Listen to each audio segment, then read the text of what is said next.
Welcome to the Level Up Your Band podcast, episode 82.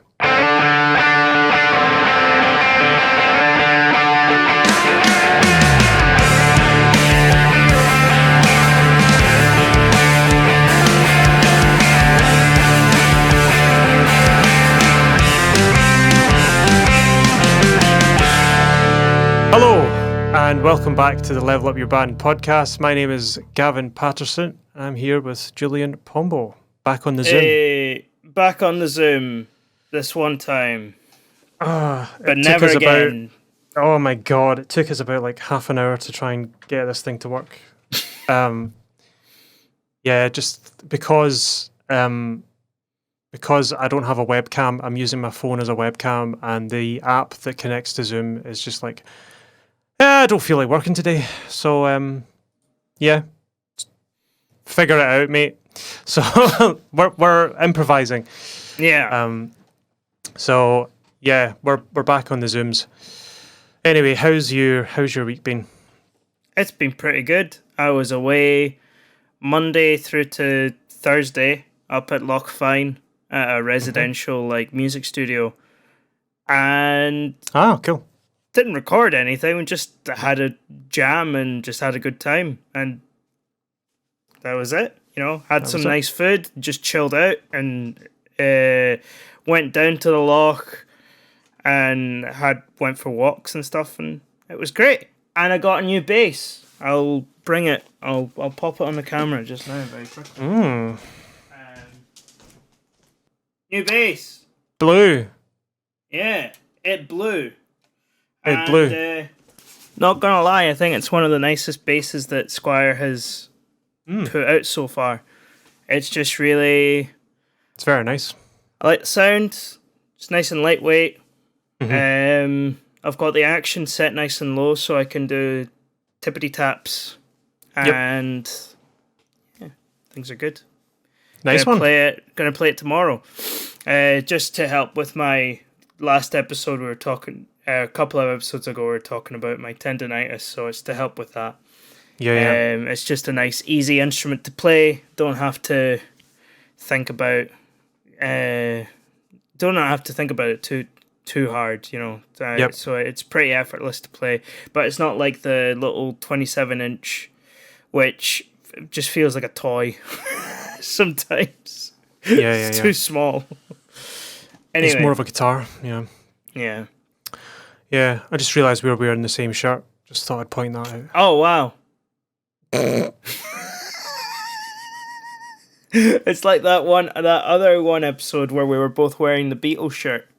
Yeah, the Abbey Road shirt. Abbey Road, yeah. Yeah. Cool, so we'll get on with the episodes.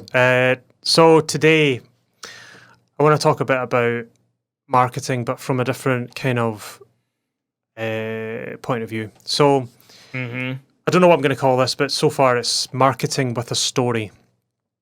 So like story-based marketing. So, and you're like, what do you mean?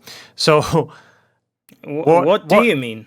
What I mean by marketing with a story is basically, instead of just, we talked about this before, how it's like your typical commercial thing is like, sell it, bang, and the dirt is gone. It's just to the point. This is what this thing will do.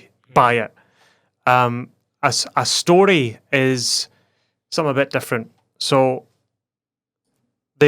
nowadays, the number one successful marketing strategy is to use story-based marketing. So the job of it is to convey a story to an audience, giving them reason to take action on the product or service that you're selling. Okay. Yeah. So if you're British, a good example of this would be the Meerkats. They've got a narrative story through their. It's really old now, but it's like to the point where like my grandpa watches quite a lot of telly, and he gets upset watching the Meerkat adverts because he's been following the story for years and watching them develop and grow. It's bizarre, but he gets really invested in the characters of the meerkat advert. It's Compare the Market. It's Compare the Market advert with the wee Russian meerkats. You know the one. Yeah, he gets really into that. I don't know. It's bizarre. Every Christmas time, Marks and Spencer's brings out, or John Lewis brings out a Christmas advert, and everyone's like, oh, the wee thing, the wee cute fox, or the wee cute doggy, or the wee kid on the trampoline, or whatever it was. And it's a way of using story to convey a message of a brand or something. So that is good for certain products and certain services. So that there are some things that like I'm like Silly Bang. I don't know why I'm picking on them, but they're the most like obvious, old-fashioned, old school like. Yeah. You know, do you have stains on your carpets? Well, we've got the thing for you. It's Silly Bang. Like it's not like that. So yeah, I mean, you could make it a story like, I don't know, some weird narrative about carpet cleaner. I don't know. You could probably make something up, but that's not how they roll. That's not how they do it. So I just think marketing with a story is like the most obvious choice for bands. Yeah. First thing that came to mind was the Beatles, actually, because they have this whole, well, their whole story is, you know, they're just four lads from Liverpool, and, you know, that whole thing. But, you know, just the fact that the four of them are from Liverpool, that was enough of a story to kind of like, make something. Billie Eilish, what's the first thing you think of? Her and her brother sitting in a room writing tunes. Like you think, they've come from nothing, you know, writing tunes by themselves, recording, self-recording, all that. It's a story. There's a story there. There's loads of bands like that. It's like they come with a story, and it kind of grips you. It's more than just a tune and a face. It's got something behind it.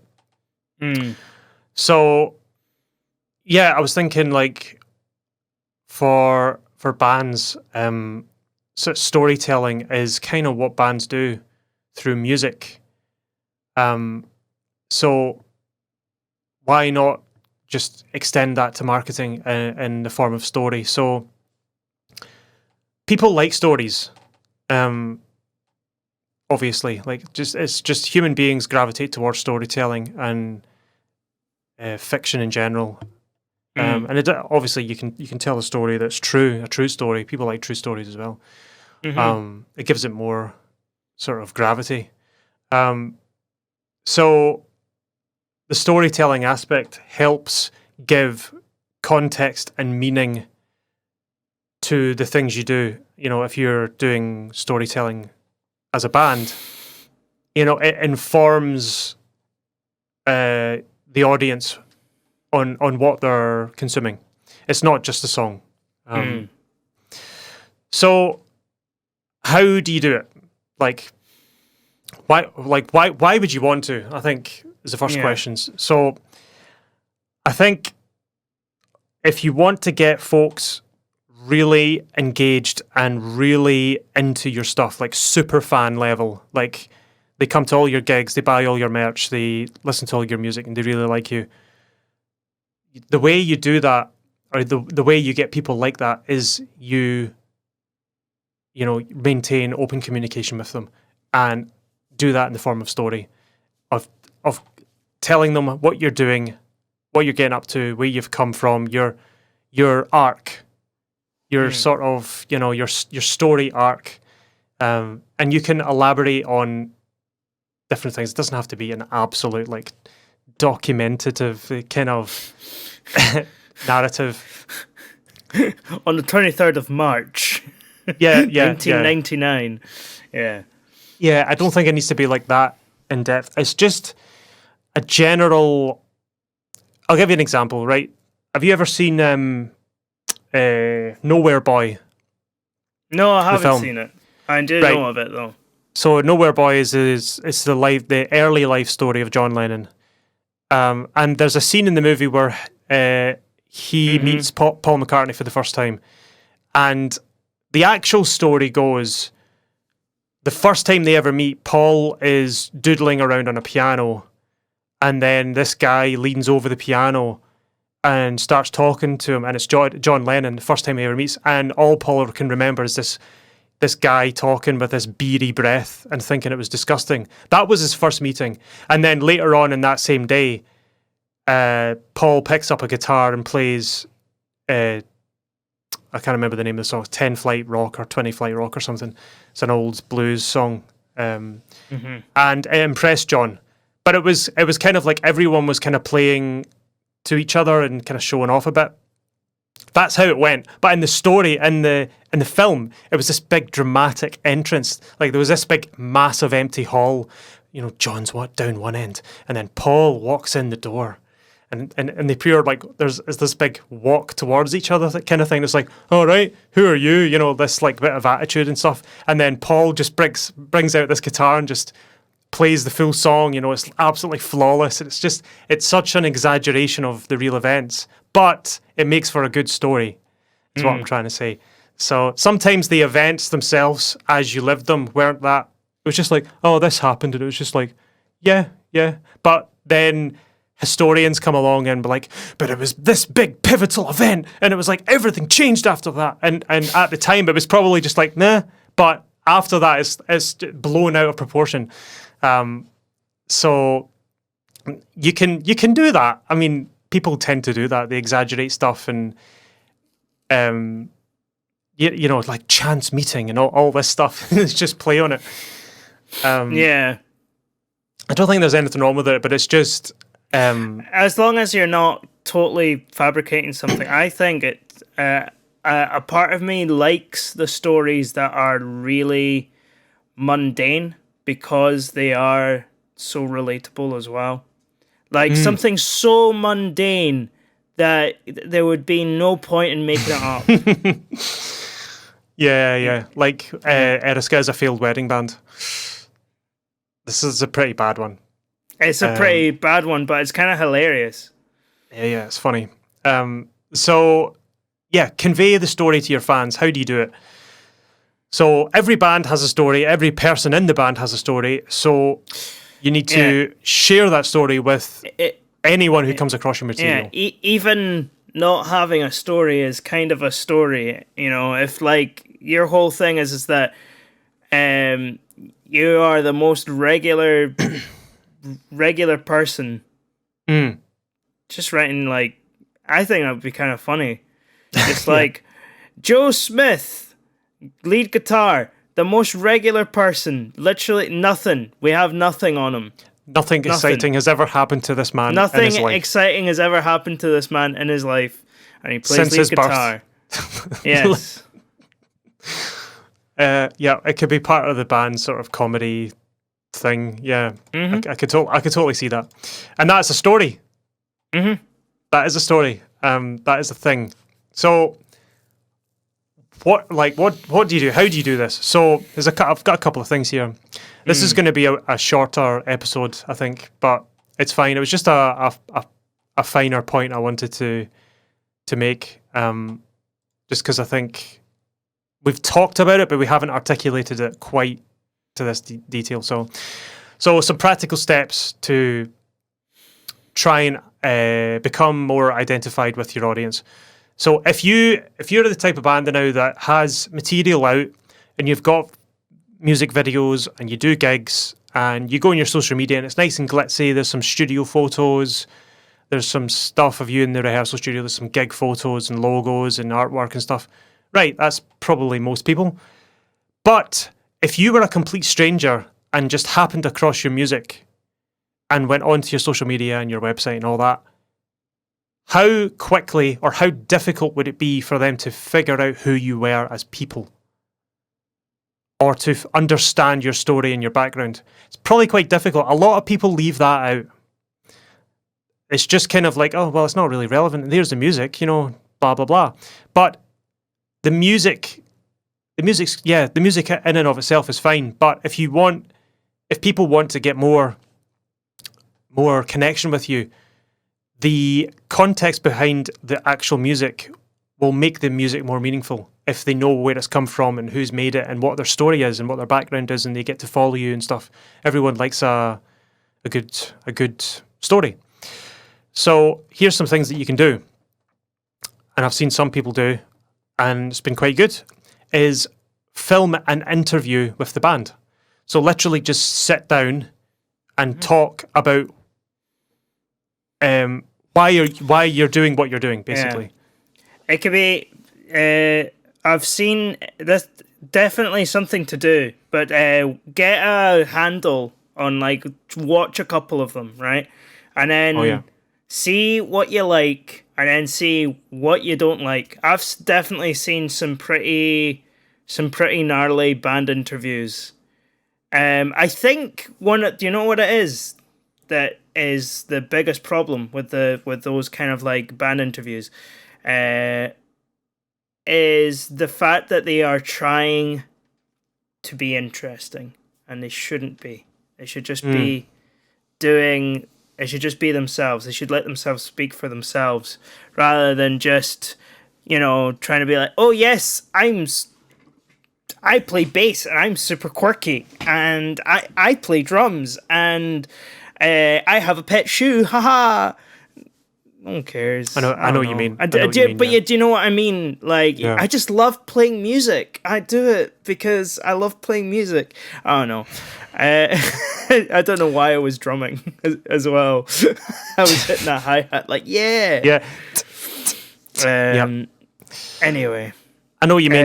It's like fake authenticity is what you're saying. Yeah. Just something to watch out for when you are filming an interview, because I've seen some pretty cringe. Some pretty bad ones. Yeah, cringe. There's this thing, like, I don't know what it is. It's like post 2009 artificial authenticity. If that's the thing. There was a lot of TV shows came out in like the 2010s. Like, I'm talking like Big Bang Theory, New Girl, all that crap. It was like, oh, we're quirky, and like it's. I'm pretty sure there's a Lemmy skit, or I might be confused. Yeah, that's right. Lemmy show. There's like a skit called Random, and it is based on that whole like, lol, so random, ha. Broccoli, so random. Yeah. I know exactly the one. It's just, yeah. It became a thing. But it became a thing, and people still kind of do it. So just watch out for that. Just watch out for that. When you do it, if you're gonna do like a band, film an interview with the band, then make sure it's low key. Make sure it expresses your band faithfully, so when you are filming it, and say you're getting like somebody else to film it, and they're like, I want you to do this or that or this thing or that thing, get them to stop, and if you're not happy with it, just be like, I don't know, man, it just seems a bit so yep so sorry, that just like triggered a whole bunch of thoughts. I was like, better make sure I say this. That's good. But it's like, obviously we're talking in there about like how you say the thing, not what you say. So some of the things you should talk about in the interview, I think, should be things along the lines of, why the hell are we doing this? Like, why are we a band? What made us choose to do this? Like, oh, we just all like music. No. Like, what's your plans? What do you want to do with this? Do you want to become a household name, or do you want to, get an album done, or what's the next goal? Like, why do you find this fun? Like, what is it about it that's fun? What motivates you? Just the usual stuff. But that's the stuff that people want to hear. It's like, oh yeah, I'm in this band just because I've got nothing else to do. Nah. So the reason why I say an interview is because if you put some interviews out there on your website or on social media, on YouTube, all that, if someone wants to like type in your band name and then goes interview, they'll get something up and something there. I think of it, an example is kind of similar to this. Right now, when people go on my recording studio website, it's a fairly decent website. They'll get all the information that they need, all the, this is how much it'll cost, this is where it is, this is what we do, blah, blah, blah. But there aren't that many big flashy pictures of the studio. So, but the reason for that is because my studio is really not easy to photograph because it's quite small. It's quite tight space, and I don't have a fisheye, wide angle lens or whatever you call it. I don't know what you call that thing, but yeah, it is a wide angle, yeah. So the ones that they use in houses like my studio looks quite nice. Like I've got it sitting quite nice. It looks quite good, but as soon as you put a camera up, it just looks like a dog turd. Just because of the lighting and because you can't get far back enough to get it all in, it just looks so underwhelming. So I just chose not to do that. But I could go away and make a video and put that up there. And then if someone wants to actually see the studio and try and imagine themselves in the studio, they've got something there, and that's a wee bit of a helping thing. And it's the same with interviews. They can go and see their music. They can go and see the online shop. They can see the artwork and consume all that stuff and still not come away knowing the band that well. So a little interview in there is like, oh, right, okay. I didn't know that guy was Argentinian. That's interesting. Cool.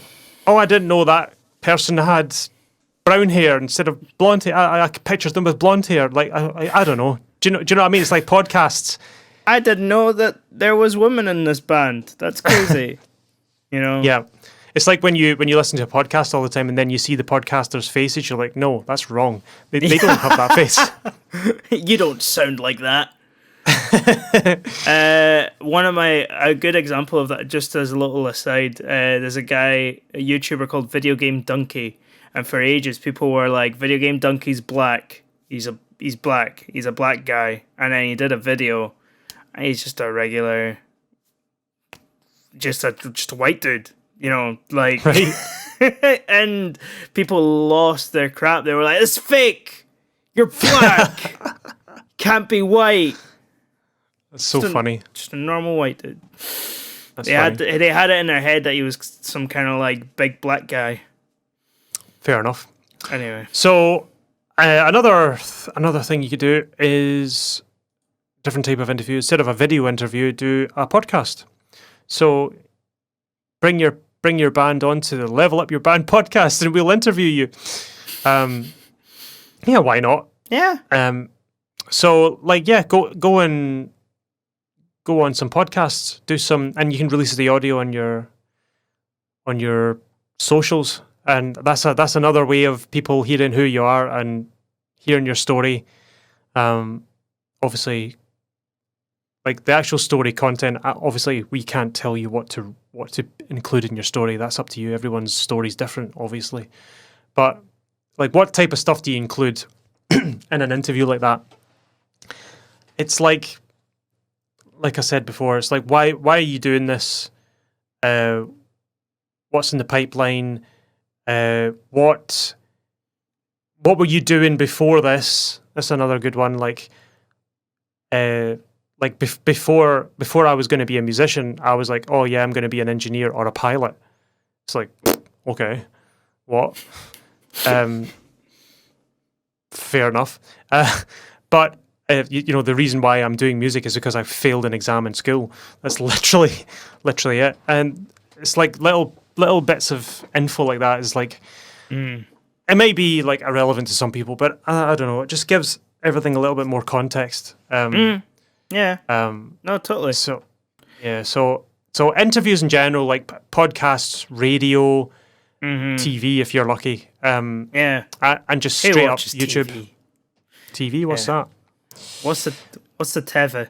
A big telly box. So another form of telling stories is posting literal stories. Yeah. In the old Insta. And the old Insta and Fatchy Book, and I don't know, do TikToks do that?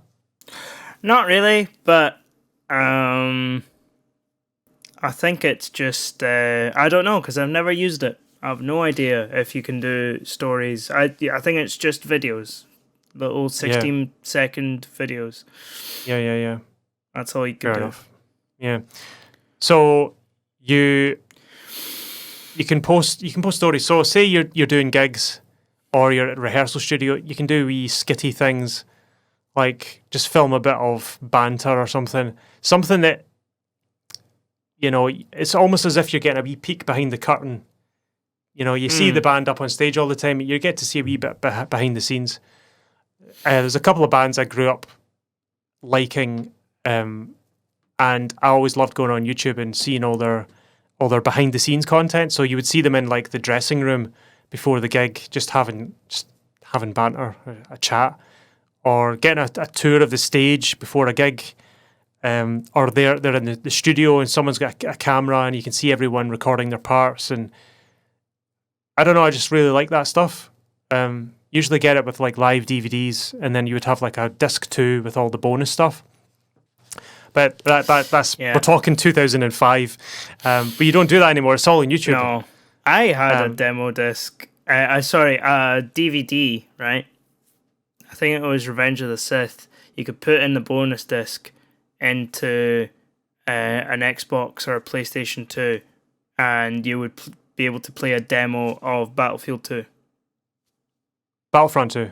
Battlefront 2, sorry. Yes. That's the one I meant. That's the one that I meant, which is pretty cool. That's great, yeah. I played that like crazy. But anyway. Yeah.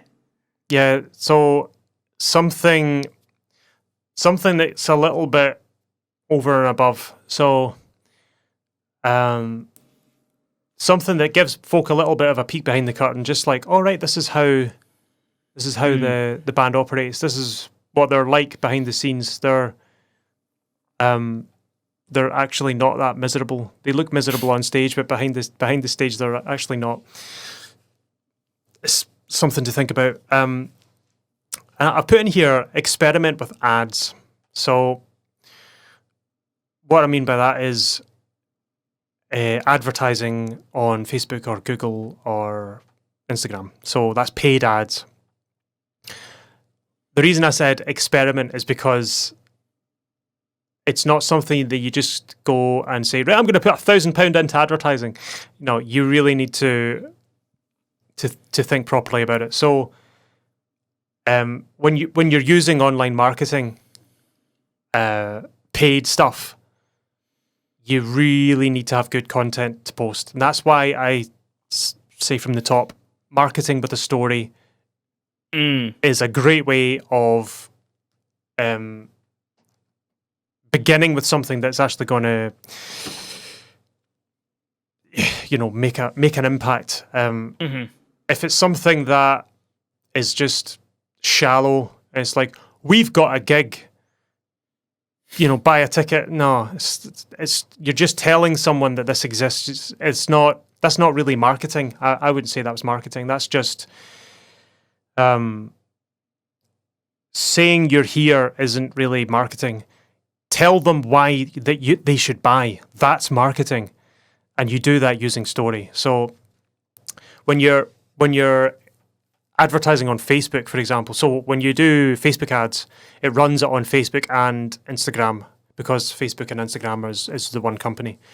So you get your content, whether that's an interview or a video type of thing. Video seems to be more popular at the moment, so go with a video. So record a video of the actual band members talking about the gig, maybe having a bit of banter, make it less than, 30 seconds long or whatever, a minute long, and then go and put some money on it. So go and direct it somewhere. Don't just put it on and say, oh, just boost it, because you're just throwing money in the wind. So target it. So I would recommend targeting it to people who already follow your page or already know who you are, or people who like pages like yours. So if they like X band, they'll probably like Y band, that type of thing. or people who live in a specific area. If you're targeting for a gig, you don't want to be advertising to someone in Botswana if your gig is in London. Makes no sense. So target it that way as well, or you'll just be wasting your money. But the people can obsess over like fine tuning ads, all the little parameters on the. I don't know if you've ever done that. It's a bit of a minefield. They can spend so long doing that, and then the actual content of their ad is trash. It's like they should have spent more time just getting good content to post rather than like tweaking around with settings. I've found this out the hard way many times doing ads. I've spent thousands of pounds on ads over the years, and the ads that deliver the best aren't the ones that are tweaked to hell. It's the ones that have something good to offer.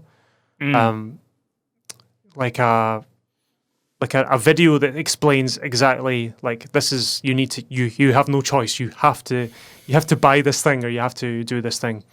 The ones that are just kind of boring and generic, the ones that you just scroll over it, you don't even read it. Yeah. So experiment with ads. So use your story-based content, your story-based marketing, and put some money on it on Facebook. If you're a function band or a wedding band, use Google Ads. So in a wedding sort of situation, if you're a wedding band, the two biggest sources of inquiries, if you're not with an agency, that is. Well, if you're with an agency as well, actually, because the inquiries come through the search engines first.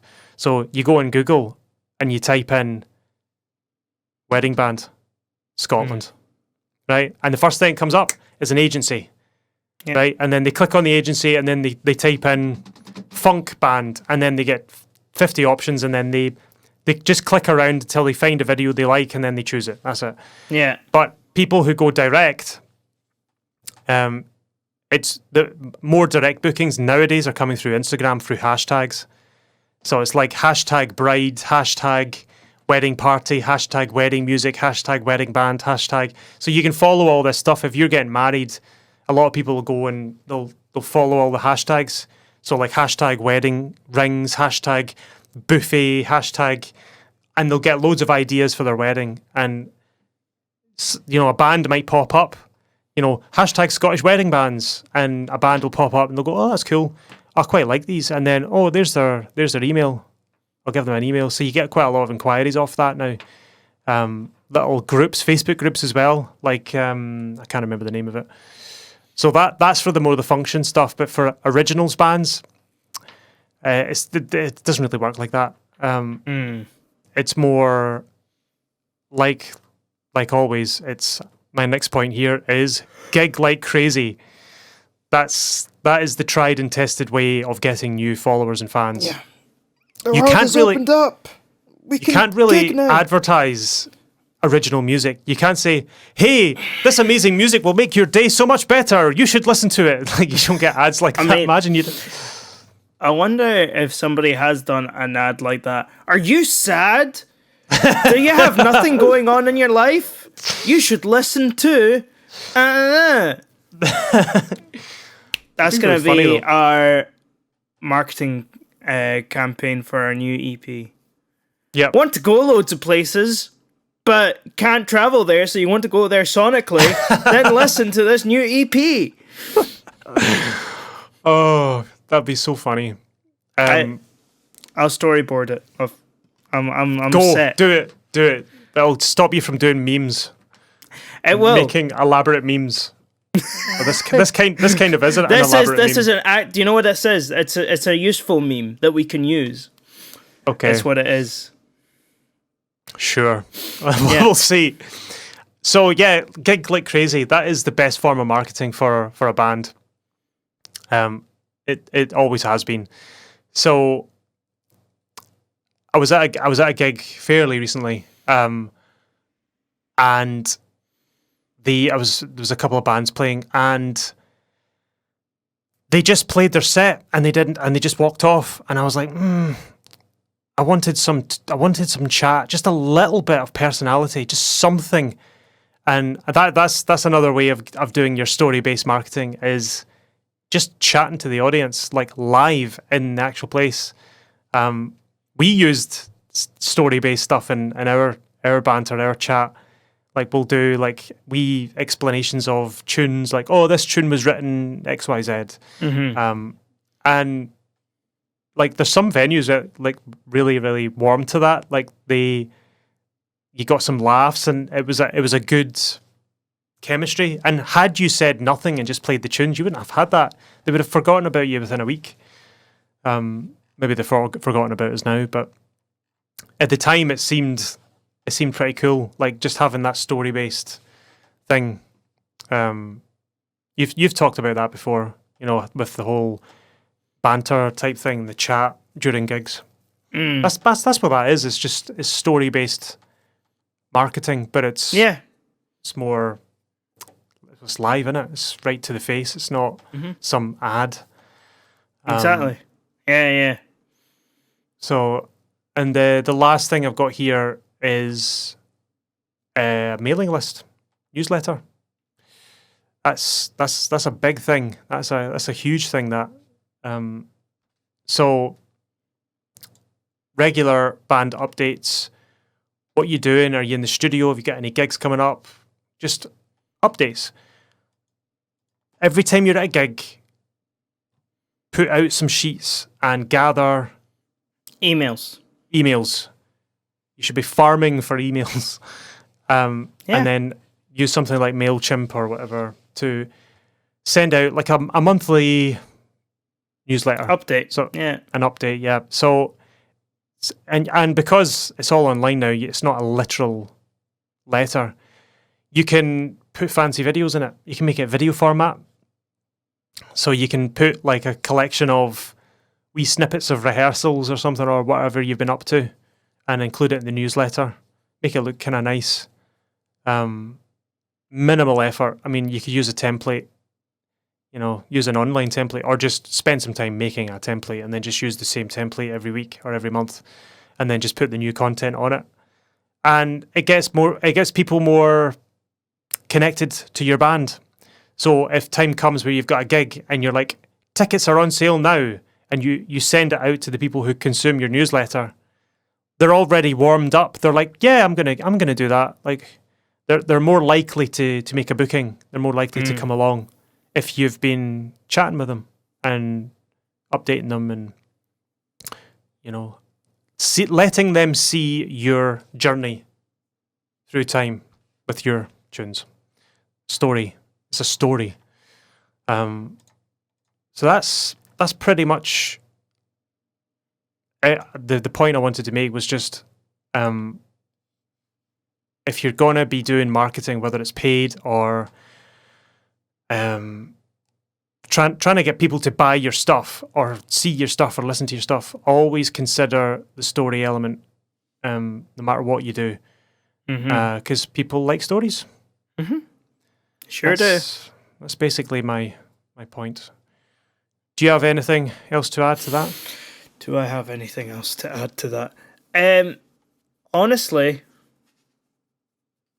no. Like that was all pretty solid. Yeah. I think the most crucial thing here is just the authenticity that we mentioned that a lot, you know. So this even goes with like if you're trying to be funny or quirky or whatever, don't go with like very recent trends because you don't know the longevity of it. It's gonna It'll age like milk. It will age like milk. You know, so just be careful of that. Just honestly, it sounds really cliche, but all you need to do is just be yourself. That's all you need to do. Just be yourself. That's it. And clean your room and stand up,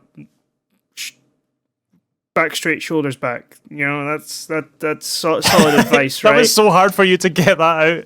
That is so funny. Really, I struck. Man, I'm tired. I'm really tired. Were you out last night? No, I came back last night. I went to sleep at 9:20, and I woke up at 8 today. Oh my god! So you had Yeah. 11-hour sleep, and you're tired. Yeah. Jeez. Yeah. I kind of feel like going for another nap, but I have things to do. I have music to learn for tomorrow, and I have music to practice for the following day. I need to figure out how I'm going to get there. Oh boy. Anyway. Yeah. First gig back. Yeah. Yep. First originals for me. First originals gig since what? Can't even remember. So this is going to be my second one. Yeah, it's going to be interesting. Looking forward to it. It is going to be good. I actually need to think about what I'm going to say to these people, if anything. On stage, or whether I hand that over to somebody else. Oh no! Just be like you said. Be honest. Be yourself. Hey, we've not played a gig in 2 years. Enjoy. Just own it. Just own it. Just be like, totally. Yeah, this is going to be rough. Brace yourselves. Yeah, I think it'll be quite funny. I think it'll be funny. Right. Anyway, yeah. So as always, if you're enjoying the podcast, please leave us a review on Apple Podcasts and give us a follow on Spotify if you haven't already. And if you feel like watching the shockingly terrible Zoom footage, then you can go on YouTube and do that. If you're a sadist. Otherwise, you can just listen to on the regular podcast stuff. And you can go onto the website if you want any extra bits and pieces. We're levelupyourband.com on Instagram and Facebook and YouTube and all the stuff. So yeah, that was just a little episode I wanted to do because we kind of talked about it before, but yeah, this kind of fleshes it out a bit. Cool. So haven't a clue what we're gonna talk about next week, but I never do, so it's fine. We'll figure it out. So right. Until then, See ya. hope you all have a good week and see you next time. Bye. Bye.